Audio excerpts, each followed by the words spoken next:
안녕하십니까, 강영천입니다. 강영천의 스쿠버 다이빙에게 오늘은 그 망막 박리에 대해서 조금 말씀을 드리겠습니다. 이 망막 박리는 사실은 이게 어떻게 보면 노화거든요. 그래서 저처럼 젊은 사람은 괜찮지만 나이가 들어가시면서 심지어는 젊은 분에게도 이 망막이 박리되면서 굉장히 생활이 불편해집니다. 다이빙은 당연히 그렇죠. 그래서 이 망막 박리에 대해서는 조금 상세하게 한번 말씀을 드릴까요? 그래서 이 망막이 도대체 뭐 해부학적으로는 어떻게 되어 있는지, 또 왜 이런 병이 오는지, 오면 정상이 어떤지, 치료하는 방법은 어떤지, 그리고 또 저희들이 가장 관심이 있는 다이빙과 어떤 연관이 될지를 한번 보겠습니다. 망막 박리라는 것은 쉽게 말해서 이게 망막이 이렇게 쭉 붙어 있어야 되는데,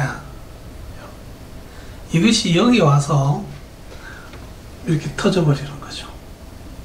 뒤쪽에서부터 앞으로 분리가 돼서 나옵니다. 이렇게 되면 여러 가지 문제가 생깁니다. 이게 눈은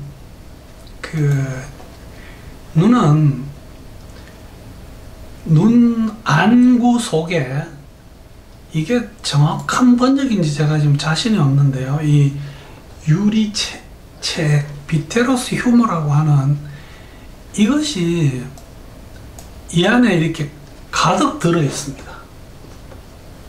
이 액이 사실은 아주 뻑뻑한 물이라고 이해를 하시면 됩니다.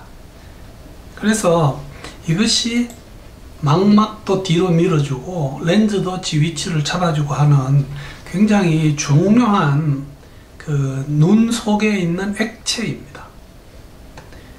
그래서 그 눈의 앞쪽에 렌즈가 있을 거고 뒤에는 망막이 있는데, 이것이 사실 망막이라고 하는 것 자체는 우리가 어떤 그 빛을 통해서 뭔가를 우리가 볼 때 거기에 상이 맺히는 그 감각기관입니다.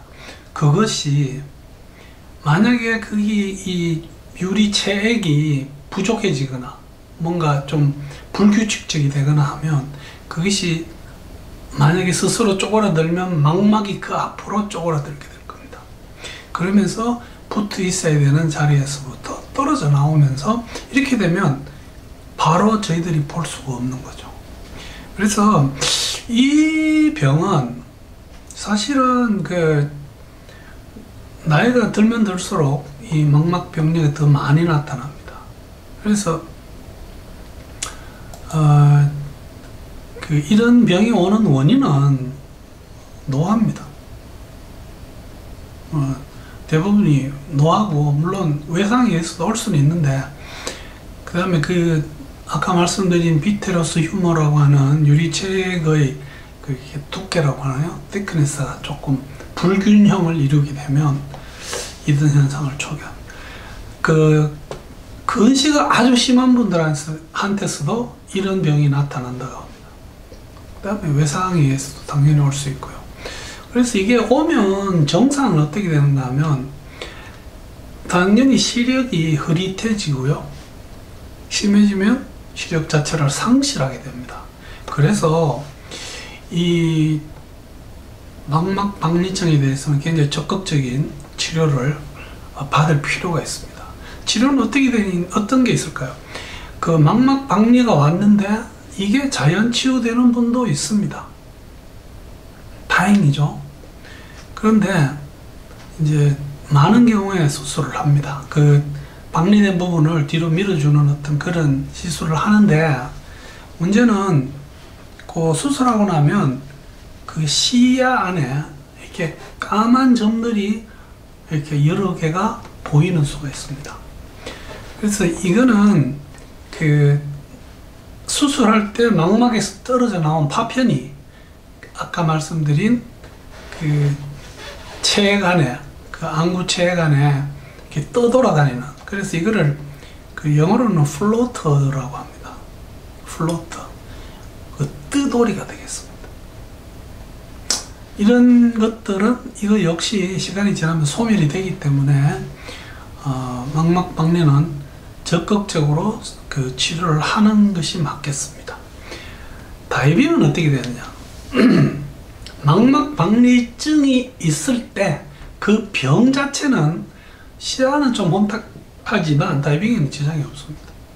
다이빙으로 인해서 이 병이 심해지거나 이런 건 없습니다.